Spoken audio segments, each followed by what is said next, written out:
Alrighty. Okay. Everyone, welcome to another episode of MAONO Chats. And this is a place where women are empowered, oriented, and above everything, where they own their narratives while empowering other women and orienting other professional women. Today we have a special guest again. You know, I always bring special people. And this person is a friend. And for some reason, we connected in the most crazy but genuine ways. And we are part of each other's lives somehow. And one thing I admire about her is the courage that she has to be herself. We have today Nonkululeko as my guest, and she's going to take over from now. Hi, Nonku. Hi, Jess. Hi to the MAONO women and our listeners. Welcome. As Jess mentioned, I am Nonkululeko Zondo, originally from South Africa, Durban in particular, and sort of lived all over South Africa. And now I am in the UK practicing law. What do you mean?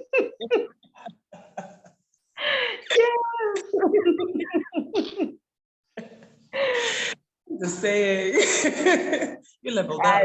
I mean, here we are. Yeah, I think as Jess says, we met in such a random way. I think it might have been our mutual friend Daisy Ribeiro. Yes, my favorite, another favorite of mine. And yeah, now we're friends, and now she can't get rid of me, even if she tried. I'm not trying. Just for context, please tell everyone about yourself, not the interview type of tell you about yourself, the whole editing stage. No, tell us about yourself, your professional journey, and where you are today. Just that. Okay, cool. I'll start with me. As I mentioned, I'm Nonkululeko. I think I live up to my name, which means freedom. So I am a free spirit, even though I don't always look it. I am loud, I am rambunctious, I am colorful. I love life, I love being alive, I love the people around me. I think who I am in 2 words is love, freedom. Those 2 things are things that I am and that drive me, and probably the 2 things that carry me through my professional journey. My day job, because I am what some people call a multi-potentialite, or like a Renaissance woman with multiple talents and multiple interests. Again, back to being free. So I love to explore different aspects of my talents, but what brings in the cash, what makes bank. I am an energy M&A lawyer at a US law firm in the United Kingdom called Vincent and Alkins. And yeah, I work as a high-powered M&A lawyer who doesn't sleep in the cold streets of London. I moved to London about a year ago, just over a year ago, from South Africa. Before joining Vincent, I was at a magic circle firm called Freshfields, and I've kind of just been growing my international experience. Before moving to the UK, I was at Bowman's in Johannesburg, where I still did M&A, but with more of a focus in mining. So I've kind of got a extractives background in mining and sort of energy, oil and gas, renewables. All that stuff is my jam. Yes. And something that the interest in I'll just call it extractives because it's everything really that interests me. I started, having an interest in this field in my undergraduate years. And I spent a number of years during my undergrad and during my master's and part of my PhD as a researcher for international organizations and for the university as well. And then towards the end of my, well, it didn't really end, but sort of at some point in my postgraduate journey, I was like, I am so over being a broke student. I am very bougie. I love nice things. Yes, Anna. I am a girl of leisure. I love sparkle. I just, yeah. So The next phase of life, baby. I love just, I don't make light of how much I like things, and I don't pretend that money doesn't make one aspect of my world go round. So I'm very much about my bag, and I don't compromise about it. And so, got to a point in my student journey, and I guess also just being an eldest daughter in an African household led and run by a single mother, you kind of realize, whoo, this time I'm being lollygagging in the university, playing Plato here, and just, it's not realistic. And so, I also wanted to get my admission. So I am an admitted attorney of the High Court of South Africa, and I soon will be an admitted solicitor of England and Wales. So, realizing some of those, pressures, and just also my own desire to be financially independent, particularly having come from a strong line of, women who make things happen and do things for themselves. I decided to go to Bowman's to do my training contract or my articles of clerkship. And I kind of never looked back after that. I mean, the thesis stayed with me, but, never looked back, and have just been going through ever since. And, I think I was, apart from being very intentional about my career, I think I was also quite fortunate and probably in the right place at the right time in some respects. And I ended up in, from my days at Bowman's all the way to my days at Freshfields and my days at Vincent and Alkins, just been in a space where I've encountered people, not just men and women, people who've been willing to invest in me, invest in my journey, and provide that guidance that has made it easy to make the kind of choices that I've made professionally. And that's part of it. You just answered the 3 first questions I had. You gave me off. Oh no! I mean, look, we can deep dive. This was just like a high level. No, because my question was exactly, what's your origin story to become the professional that you are today? And we all have one. Either was necessity, either was a situation that changed everything and made you take those decisions that brought you this far. So that would be like my question now. Like, what's your origin story? What motivated you to become the person that you are today? Of course, you're still in the process of becoming. You always have ambitions, but today, where you are today, like, what motivated you to become this person? So I will start by saying I've always been quite a planner, a big dreamer, very ambitious. And I think, my origin story starts at home, as most good stories do.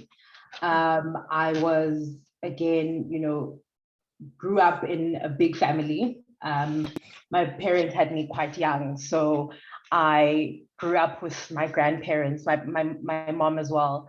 But we kind of all lived in one house. It was my grandparents, my maternal grandparents, my mom, my 4 aunts, my cousins. It was a full house. A full house, and my grandfather is the only man in the mix. So I grew up in a family of very outspoken women, very passionate women who feel and love and laugh and shout and fight. And, growing up in a family like that with all the different personalities that we have also meant that I sort of came into the world having to, find my voice, find my feet in the home. And, everyone kind of has their role. And I was always the talkative one that asked all the questions. I learned to read quite early. I was reading by the time I was 4. I was taking books that I shouldn't be reading and hiding under the bed in the dark, trying to read. What were you reading? Let's talk about that. What were you reading?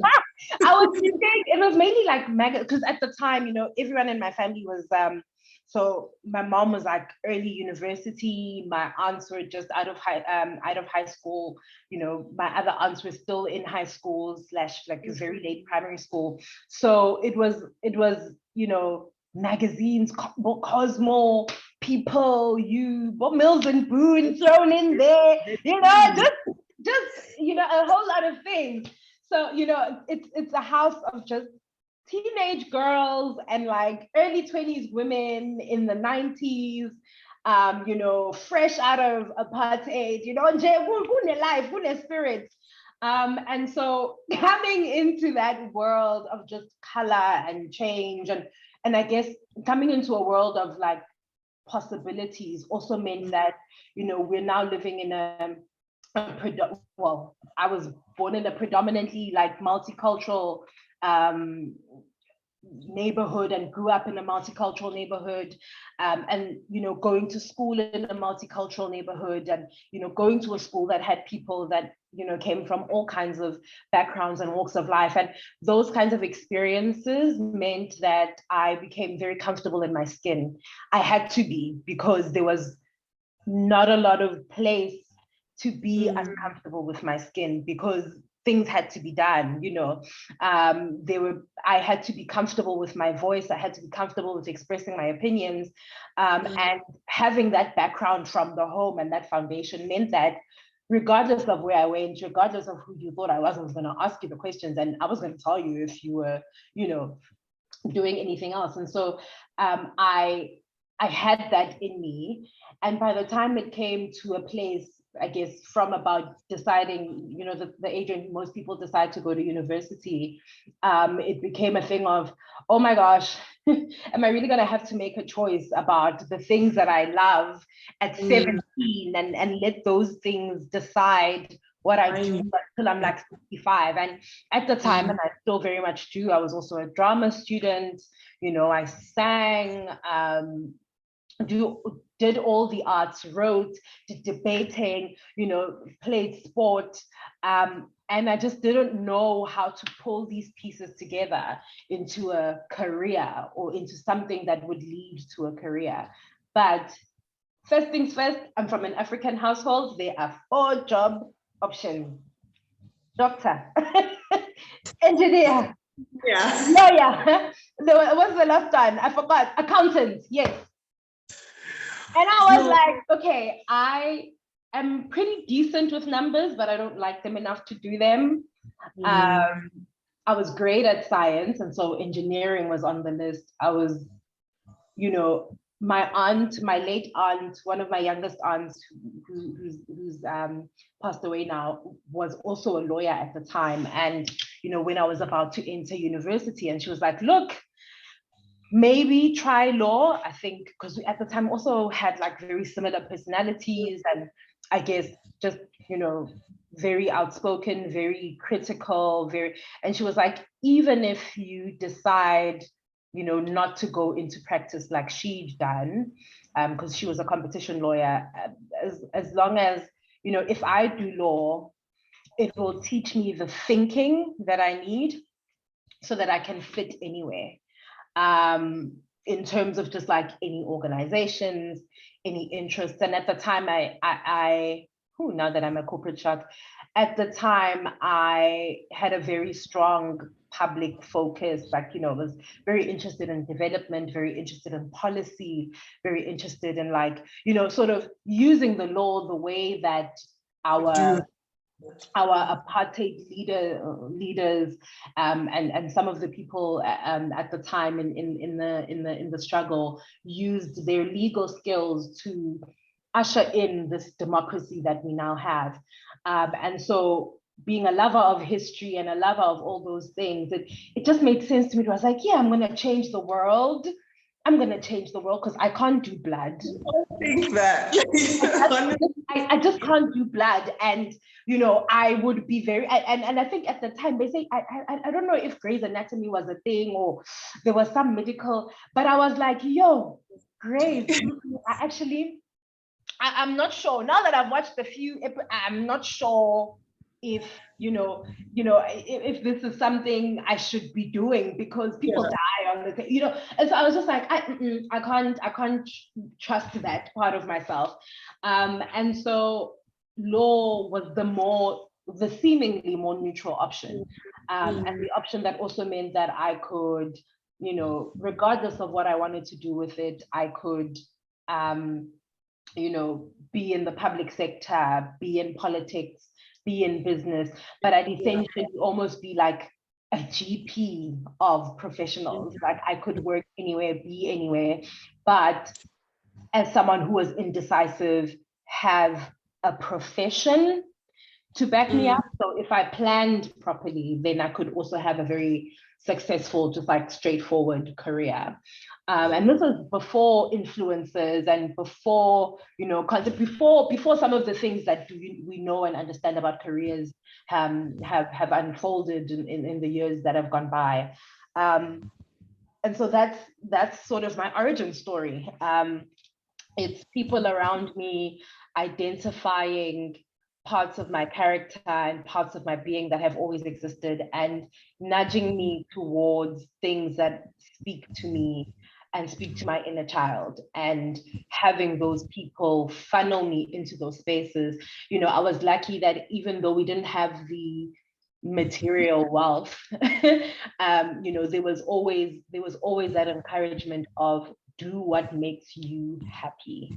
Do what makes you light up. And obviously, being the A type that I am, I obviously do not do what makes me happy, because what makes me happy, I mean, I'm happy now, but what I'm saying, at the time, it was like, let me be the arts, let me go, let me just flourish.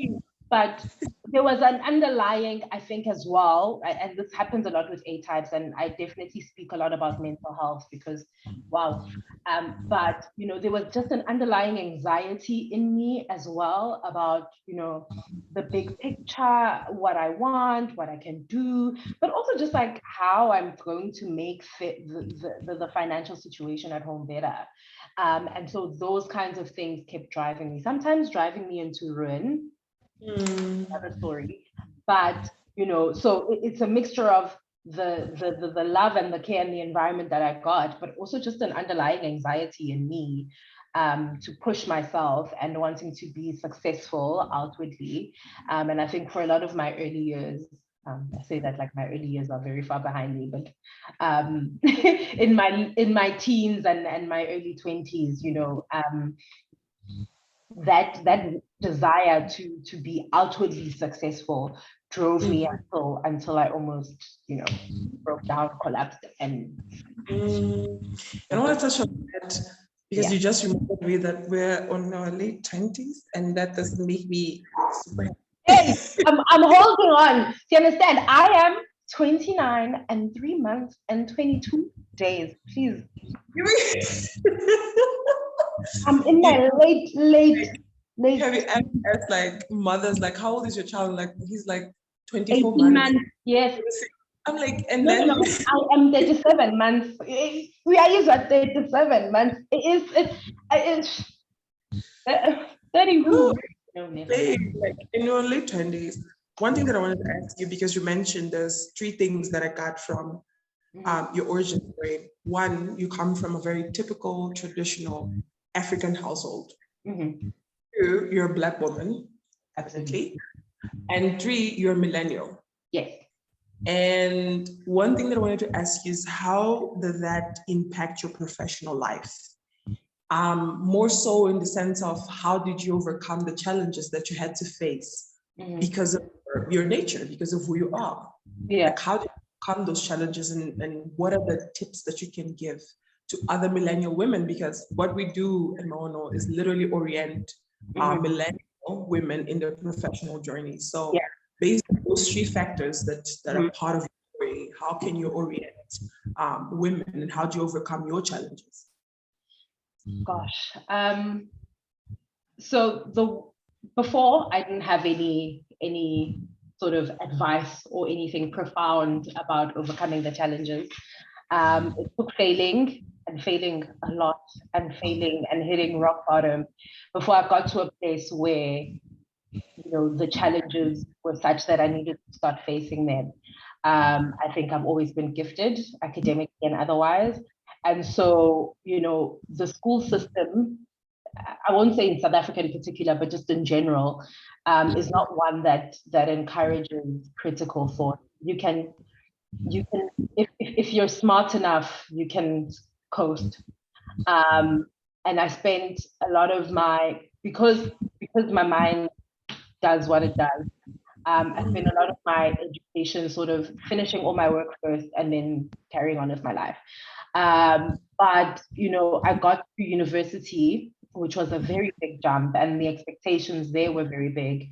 And I had very big challenges to overcome, just personally, but also academically. And the first thing would speak. I realized that I spent a lot of time trying to look like I had everything together. And that ended up, you know, creating a sort of dichotomy between who I really am and who I'm showing to the world. And that mask almost killed me, in the sense that almost, you know, destroyed the relationships I had with people around me because I was trying to be this little Miss Perfect who's got things together, because you are the first. I am the first to this. I am the black to that. I am the youngest to this. I'm in the room here. I'm trying to be here. International Banbani. And, you know, you kind of get to a place where you're like, oh snap, I'm on basically like a platform and people just keep giving me these opportunities and giving, but no one is checking if I'm okay. No one is checking how she's doing. No one is, but also at the same time, I'm keeping quiet, right? Because there's a part of me that's being served by having all these accolades and being in this thing and being in this space. And you're thinking, I'm falling apart, you know? And the first thing I learned about overcoming those challenges was to speak. But, you know, with age also comes that discernment about who to speak to. And so the first part is speaking. And sometimes it won't happen perfectly, as in my case, it will happen when things are down in the gutter and you can't do anything. But also the second part is knowing who to speak to. You know, I always tell people that my success is a group effort. The fact that you see me, you don't see all the people behind me and next to me and above me and below me who are sort of holding and hosting me up. But you know, have that circle of people that you speak to. It doesn't have to be the same circle for everything. So I've got a circle for my professional aspirations, professional goals. And this is not just like mentors, because I think people take it as a thing of, oh, this person inspires me, so I'm going to learn from them. But I mean, people who you can take your mask off with, who you can say, oh, guys, these wig lines, drapes the wig, and then, you know, and then like literally sit down when you're most vulnerable. And one of the women I admire, and I like to call my godmother, Osle, has always called them glass jar people or marble jar people who hold aspects of your story. And I think Brene Brown talks about it all the time. It's really ultimately about vulnerability. So, you know, firstly acknowledging that, you know, being vulnerable doesn't mean weak, and part of being vulnerable means speaking out. But second, also having the discernment and the wisdom to know too. So professionally, I've got my marble jar people who hold some of my vulnerabilities around my work, around my development, around my growth. I've got my marble jar people for my personal life, you know, my family life. Marble jar people for my love life. Yay, because wow. So it's like, you know, but again, all the flames, oh, girl. absolutely. Like, you know, and we're multifaceted people, and I found having that distinction about who's who and which marble, you know, your friend can hold and which marbles you can hold for other people, because it's always reciprocal. And you always have to pay it forward and do the same for your community ultimately. And you know, when that comes together, when all of that happens, you need to also then take a step back and think, are the people that have got me together. These are the people that have helped me overcome the challenges. And that's how I've overcome. It's not a perfect system, it's getting there. You know, now I'm sort of trying to add the layers around, you know, how do I prevent some of the challenges? Because I realize some of the challenges are preventable. You know, some of the challenges are about boundaries. So now my new challenge is asserting my boundaries, even with myself, right? Because ambitious Nonku wants to run before she can crawl. Ambitious Nonku is the president of, you know, the United States of Africa. You know, ambitious Nonku is a prima donna at the Met, at La Scala, you know, and you know, those dreams are so valid, but you also need to have the boundaries within yourself and know your limits. And so I'm coming to a place of accepting that, okay, I've got the community, I've got the support, and I know who to ask, but now how do I create like an early warning system, you know, for when I'm about to crash or when I'm about to burn out? Because COVID really stretched those boundaries. COVID, you know, the boundary between work and home and, you know, the responsibilities of both were basically demolished because we were doing everything from how, you know, from the comfort of your home or discomfort of your home. You know, your bed was your office and your resting place and your place to watch series. And, you know, so now I'm in a space where it's like, okay, where are your boundaries? Where are you pushing too much? Check in with yourself. Yeah. I want to go back to one point you mentioned in the beginning, the speak up part, because I don't know if you can notice, my eyes are puffy. My eyes are puffy. I was crying all night, and I'm not gonna lie, like, honestly, I gave up on putting up an image, a facade for people, or to see me as better than. I'm okay. This is my truth. I am who I am, and I'm doing my best. Right.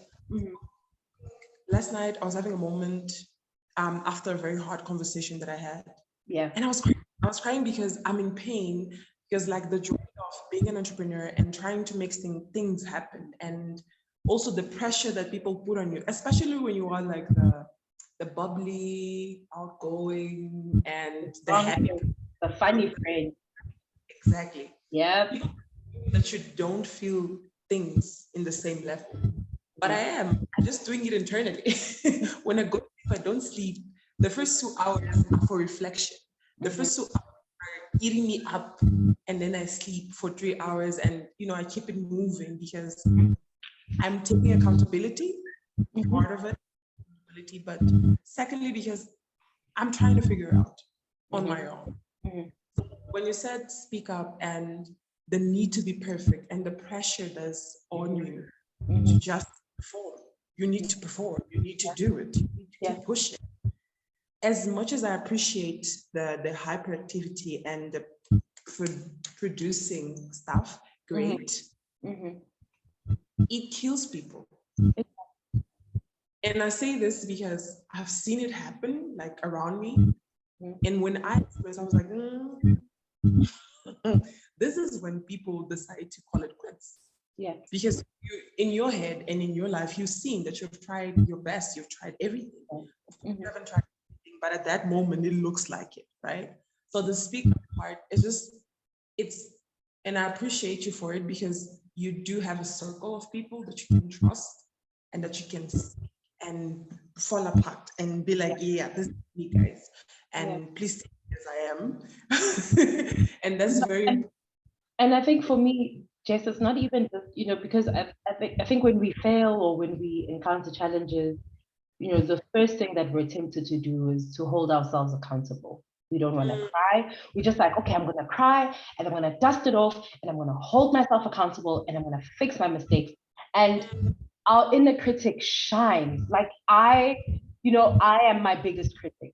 There's no one in this world who can say anything to me that I have not said 3,000, 4,000 times, more amplified or louder than any critic out there, and I think that's a powerful place to be, because it means that no one outside of you can dictate your limits. But it's also a difficult place to be in when you have that board meeting with yourself. I have a board meeting with myself at least once a day. But when you have that board meeting with yourself and you're looking back and you're like, all right, this is my, I had 6 things. Sorry, there's a bit of a, I think it's my sister.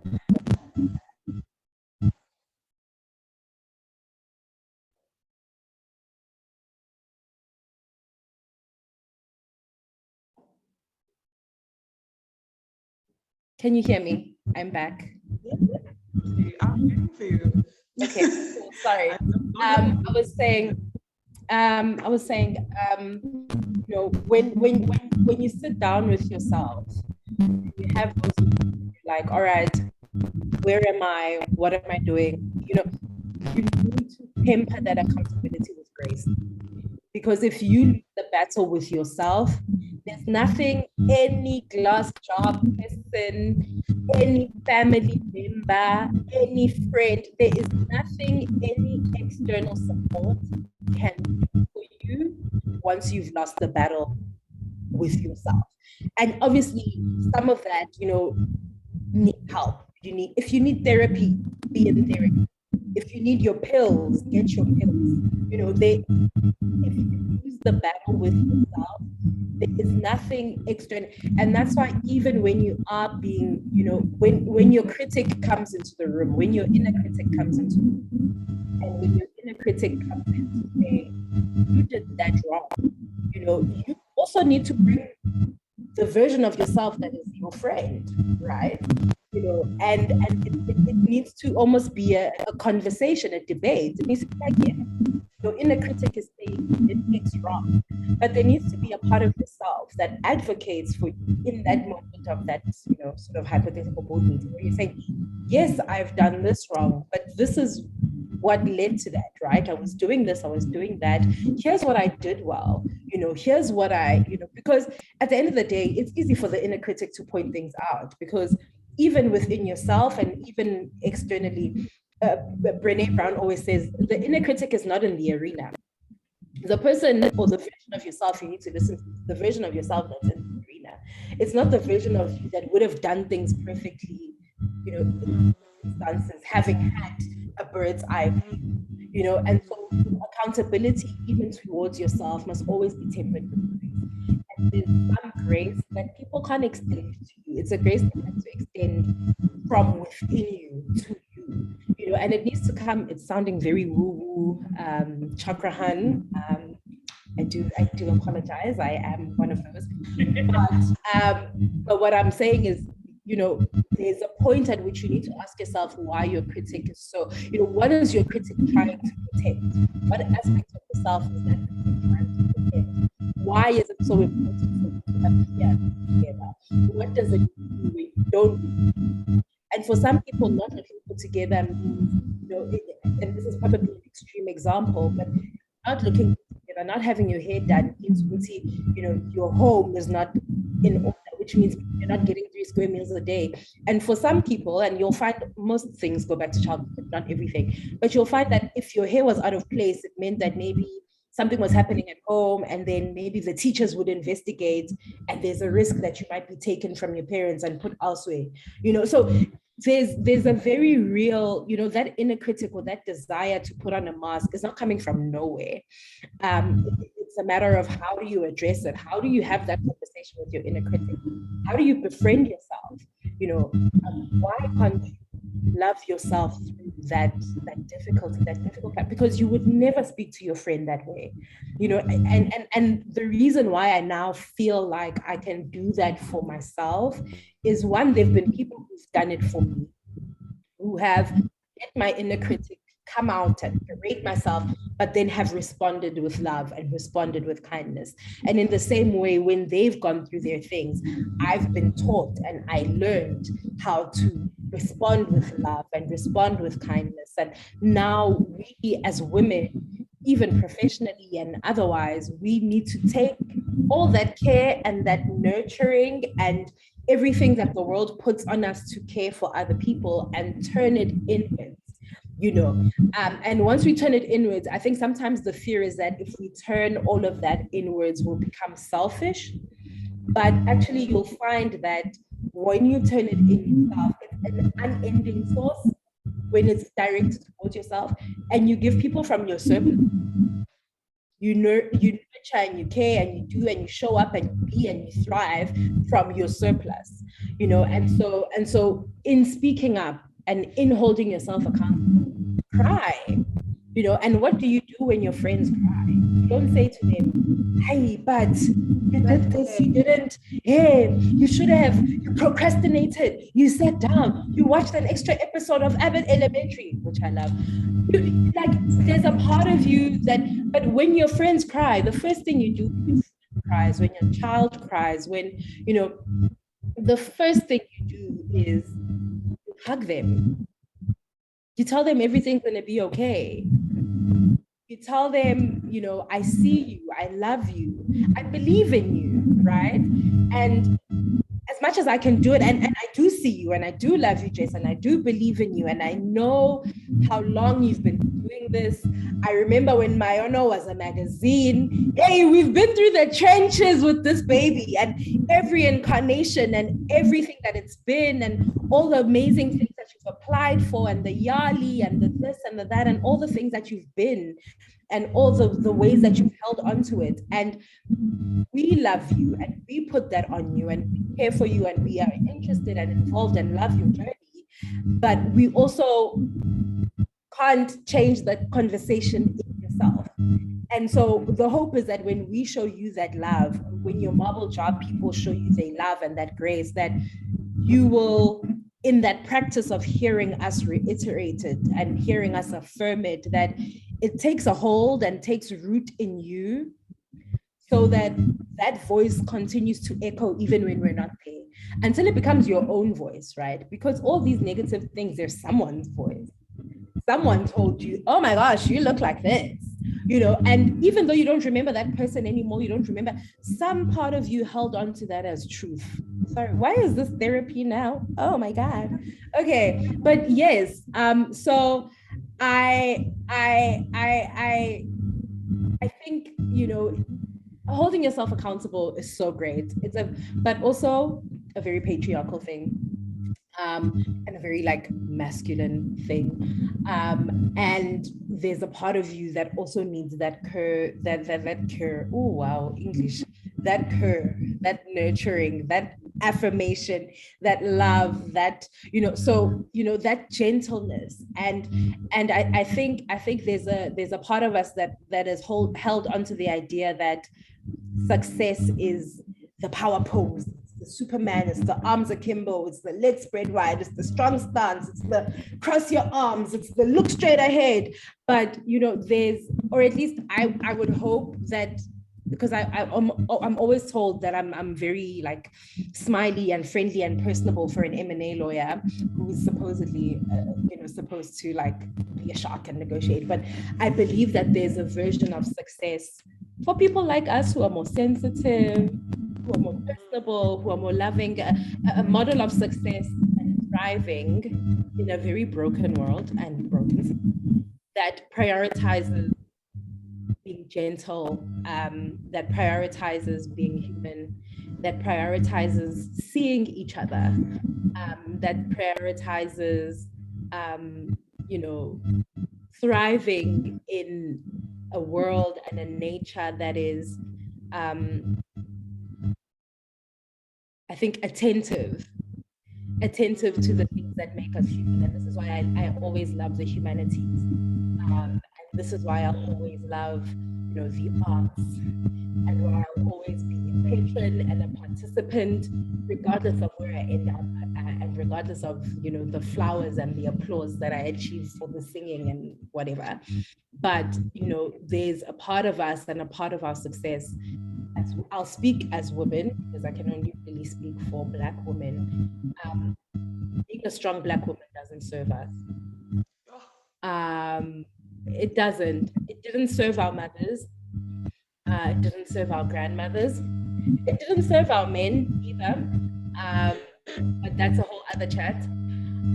But you know, I think there's a place in the world for the brave-hearted, vulnerable entrepreneur and the very smiley, very friendly, rambunctious, and outspoken energy M&A lawyer who's going to kick your ass in the boardroom. Period. Yeah, so that's me and how I overcome success and overcome success, overcome failure. I ain't getting overcome it because I'm above it now.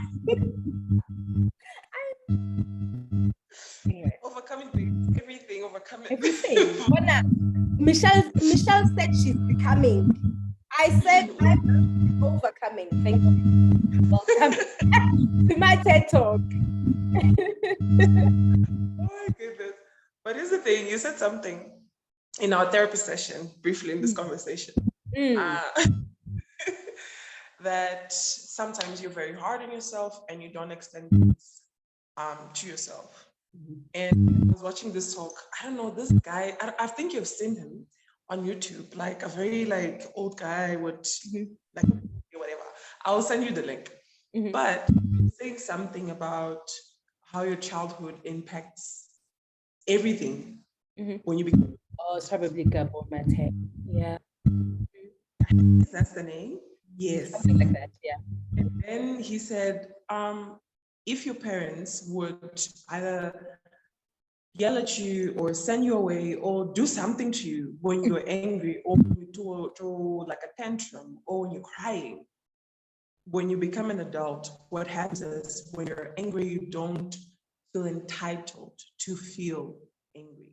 You always try to, right? So people don't shut you up.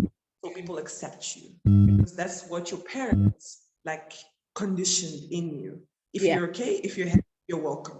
If you're not, go away or you will receive some sort of punishment. And I was chilling, hey, I was really chilling. And then he fetched me from the bottoms of hell. And I'm like, hey, but that's true. That's true. Like, of course we are happy and we try to be happy and be bubbly. And most of the times we catch ourselves being okay because we don't receive any sort of feedback or punishment from people because they as Nonko is happy, Nonko is always smiling. Why should I say? So your fear of rejection from your people makes you in a way that's going to destroy you internally. Absolutely. I'm like, please. It's true, but I think I don't know, maybe it's now that I've got the space, I think emotionally and otherwise to do that kind of work. But I've also gotten to a point where I acknowledge, I guess, the shortcomings of my upbringing. They don't define my whole story. I still view my childhood as one that's very idyllic. But now that I'm older, I look back, I'm like, some things shouldn't have happened. So there's obviously that aspect, but there's a point where you need to also, again, you're always reckoning with yourself, you're always having a tower moment. But there's a point at which you recognize where it's like, okay, my family, my parents, my guardians, whoever was tasked with raising me had this much capacity to raise me in a particular circumstance where they were also dealing with their own, challenges and whatever. And that's not to excuse them. And I think, I'm very much about restorative and corrective justice when it comes to familial things. But over and above that, now when you're looking at yourself and how you want to direct the rest of your life, do you want that aspect to continue to define your narrative? Do you, and again, sometimes making that choice doesn't necessarily mean you fixed the problem. It just means that now you're looking at solution rather than blame. There's a time for the blame and there's a time for the anger. I spent a lot of time as an angry young adult Angry at the world, angry at the circumstances I grew up in, angry at the system. I'm still angry at the damn system. But, you know, how do I then continue my life, right? In that space, in that circumstance. And you get to a point where it's like, okay, that means in the areas that I didn't feel like I received certain things, I might have to parent myself. I might have to decide this is where my parents stopped. And this is where my family stopped. And it stunted me in these particular ways.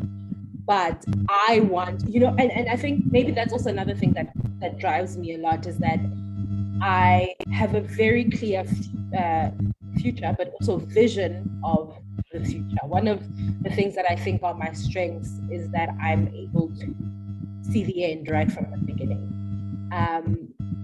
And nothing has the power to deter me from whatever ending I see for myself. And everything that happens is always like a detour or some sort of meander, but the end result will always be the end result. And the one thing for me is, you know, if I want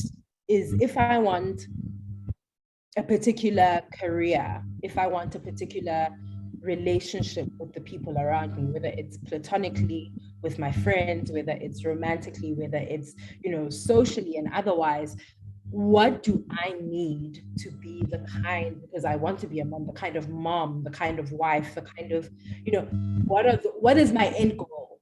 In terms of those kinds of things that I want for myself, where am I now? And while it's important to understand why you're where you are now, understanding that won't necessarily close the gap until you decide, almost like in a metaphysical sense, to stop being a child so that you can rise up and take care of the child that you were, so that you can show up, you know, again, more, is it Gabo or something, whatever his name is, Nate, but, you know, that kind of thing where I think there's a time and a place to experience the past and, you know, relive it and analyze it and go back where you need the spaces and the accountability. Go back and fight the people, sweat the people, you know, whatever will give you that level of feeling restored and feeling like you've got some sort of justice. You know, within legal means, please. Don't take this as me saying, you know, but, you know, get to that place, I guess, you know, for yourself, emotionally, psychologically, even if it's not all the way, but enough for you to take one step forward. You know, it's a lifetime. You know, we kind of come into this world blank canvases, and then we spend the rest of our lives trying to figure out what the picture is and paint by numbers. But unfortunately, for a large part of our lives, we're not the ones painting.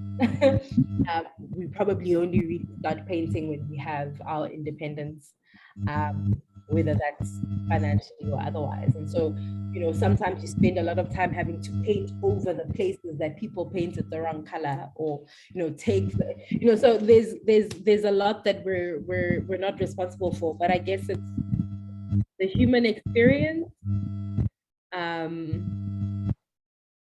Yeah, it's a painful one. It's a difficult one. Yeah, it's a difficult one, and it will never be reconciled completely. But I think in the spaces where you can, and in the spaces where you feel comfortable, you can reconcile. So, for example, silly example, when I was a kid, there were some things I could not afford. I could not have toys, certain toys, could not have certain. What do I do now? I clear cards, girl. I clear my cards. One thing about me, I'm gonna walk into a shop to buy bread and I'm gonna buy something I like. Because when you left with your grandmother, it was, we are only buying this thing. Don't look left, don't look right, don't ask me for anything. So there are little things where you can almost claim back your childhood. I mean, now I'm a little bit more responsible. It's not as uncontrolled as it was a few years ago, but there are little things that you can do to almost like reclaim your childhood and reclaim that inner child and bring that part of your inner child into the adult experience that you're having now. And you keep going back, right? You keep going back. You go back for a piece that you can face. It's not all pieces you can face right now, And some things I know, like some things I'll probably only really be able to face if I ever commit to anybody and settle down. Then I might have to go back and be like, oh, which of my communication styles are a response to father issues and mother issues and absence and this and avoidance and attachment, but again, I'm not expecting myself to do everything at once and be perfect at everything at once. So I think that's the other thing. I know we were supposed to speak about career and like professional life, but this is now become sort of now that I've hit some of the bigger goals that I've had for the past 5-10 years. These are kind of like the things that I'm now realizing are shaping my success. And I think in reflecting on where I am outwardly, I've realized how much of it was driven by my inner world. And it's not flashy, it's not fancy. I can give you the 10-step breakdown of how to get a job at a Magic Circle, how to get a job at a big law firm in the US, how to get a job in a big 5 in South Africa, how to get into UCT. And I genuinely think there are people who are great at making that kind of content and who are great at sharing that kind of information. But in the spirit of all things authentic, none of that really matters. That's true. It doesn't matter, not because it's not important, but it doesn't matter because if it's not aligned to you, my 5 steps will feel like hell.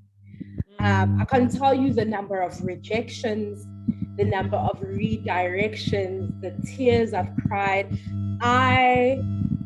It's been hell. I generally don't sleep. My social life is somewhat okay, but in shambles most times. So and for someone looking outside of my life seems ridiculous. Why would you do this? Why would you give up all your time to do this kind of thing? Why would you give up all these things? Why would you take the extra 5 minutes of your day and go make music or do this? Why would you give up any, and those sacrifices and the things that you have to do don't make sense unless you've got a purpose and unless you've got a why, but also unless you've sorted out this person. I realize as well that had I not had the integrity of myself, or if I had the integrity of myself a few years ago, certain challenges wouldn't have happened at all professionally. Certain things wouldn't have been as hard as they were. I mean, I love my journey. There's no part of my journey that I would ever take back. That's also another thing. But the key is this person here, this person that you take on the journey. And the outward success, it's great and it's important if it fulfills you. I'm an external person, so I do like the outward part of my success. I genuinely do. I enjoy being able to buy things. I love buying things. If you have not seen the common theme of buying things, I love. I'm a big fan of the material world. I am a big fan of human intervention and how we have used our will and our mind and our might to subdue the world. Yeah. Let's fix it though, because we've obviously gone overboard. But I definitely don't want to pretend like any of the things that I've done, and I guess also I don't want to pretend like the reason I'm able to have these sort of reasoned conversations about thinking and self-actualization is because my basic needs are met. So I'm eating, I've got a roof over my head, I've got relationships that fulfill me, I've got my family, and so I don't pretend like thinking about your paycheck, thinking about your profits, thinking about your customers, I don't want to pretend like that's not important and that's not something that you need to be thinking about.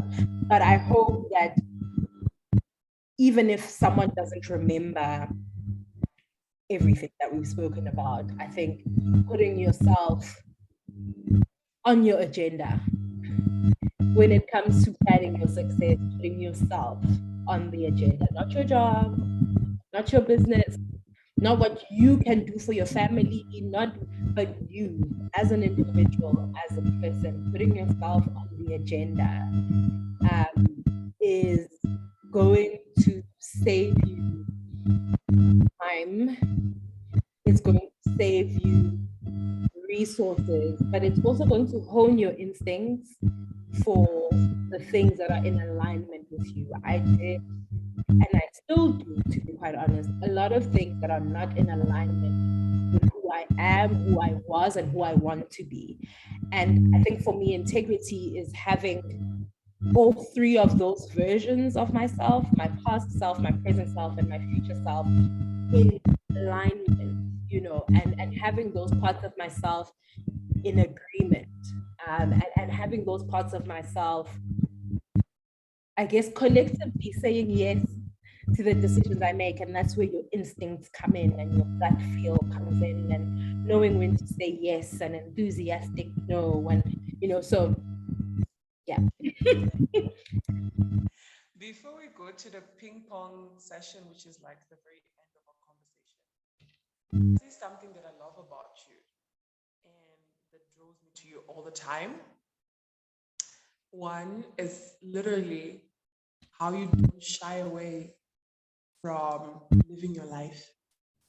And unless you follow her, you're not going to understand. But what I'm saying is, I know it seems shallow and, whatever, but that's actually what keeps us going most of the times.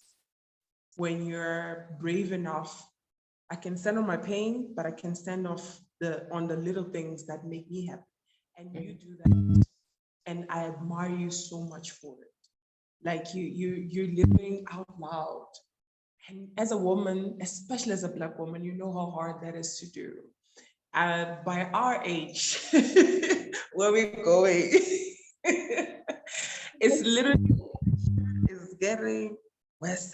Like there's a lot of pressure on us to be mothers, to be wives, to have our shit together. I curse. But anyways, you don't hold yourself to those standards, and you live your life how you designed it to be. Yeah, that's very inspirational, and I love to have you on my circle. So you know how it is.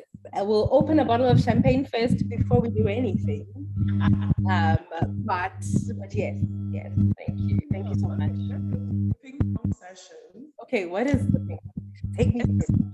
Just answer quickly and just give me a word or a quote. Okay. Or a name. So okay. First question, who is your biggest female inspiration? Samge, my late aunt. Okay, cool. Quote that you live by. Yo. Okay, it's actually a Gom song. I love Gom. I love pianos. I love music. It's a song by Mr. Taylor. Oh, Bandla, the wise words of Mr. Taylor Domshayi. It's Zulu or Xhosa, depending on where you are. I'll say it in the original language. Noma ngavala, thina singena kuvaliwe. I mean, there's the traditional idiom as well, or sort of saying, but in short, it just means that we are the people who go in with the door closed. We break down barriers and enter. You're not gonna keep us out. And so that's my life motto. Ain't nobody gonna keep me out of my stuff. Okay, I'm getting what I came here to do and be and get. That's it. That's my quote. Okay, ping pong. Sorry, this is. Okay. The last one is, who would you like to see on the next episode of Maono? It can be a friend, it can be someone you know, it can be someone you would like to know. Make it achievable for me, please. Achievable. Gosh, I would like to see. Now I'm trying to think. I would like, okay, not because of anything, but just bias obviously because of she's my friend. But I would like to see Daisy on the platform, and I say this because our journeys ran in parallel, and she's in a slightly different place than I am in terms of her life and her experience, and how she's thriving in her profession. Maybe not immediately after me because we're both lawyers, and so it's kind of like I wouldn't necessarily want to turn this into like a lawyer's platform. But at some point, when you do get a chance, I think Daisy would be another great person to have on. And I think, in particular, the experience of working in an international company while in Mozambique, motherhood, the changes that come with that, and navigating that professionally, but also just thriving in Africa, right? Because I think it's easy to look at my story and think, oh, she's doing well because she's in the UK. I worked and studied and did quite a lot of things in Africa, and I think despite her challenges and despite the difficulties, I think young Black women have a fighting chance in Africa. And in fact, I think young Black women, and I know that a lot of my work and a lot of my passion is really for Africa, and wanting to see my continent and my home thrive. And so it's easy for me to look like the picture of a success because I moved abroad, but a young Black woman thriving and killing her space in Africa, even if it's not Daisy, but in particular, someone who is still in Africa and thriving and succeeding and doing well and overcoming those challenges. I think that is someone that would be a minefield of knowledge and experience. Okay.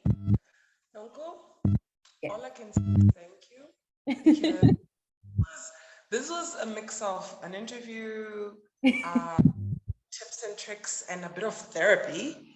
And that was amazing. And I can only thank you for your time today. You're amazing, and I love you. Love you so much. Thank you, Jess.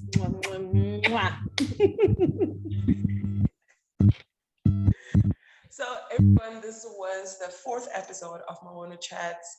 We had Nonkululeko Zondo, all the way from the UK, sharing her experience, her journey with us. And what we could learn today is that, girls, there's a chance for us. As a Black girlie, there's a chance for us if you speak up, if you stand for what you believe in, and most importantly, if you pursue your dreams relentlessly while taking care of yourself. Thank you so much for tuning in. I'm expecting your comments and reactions on this video. Have a good week.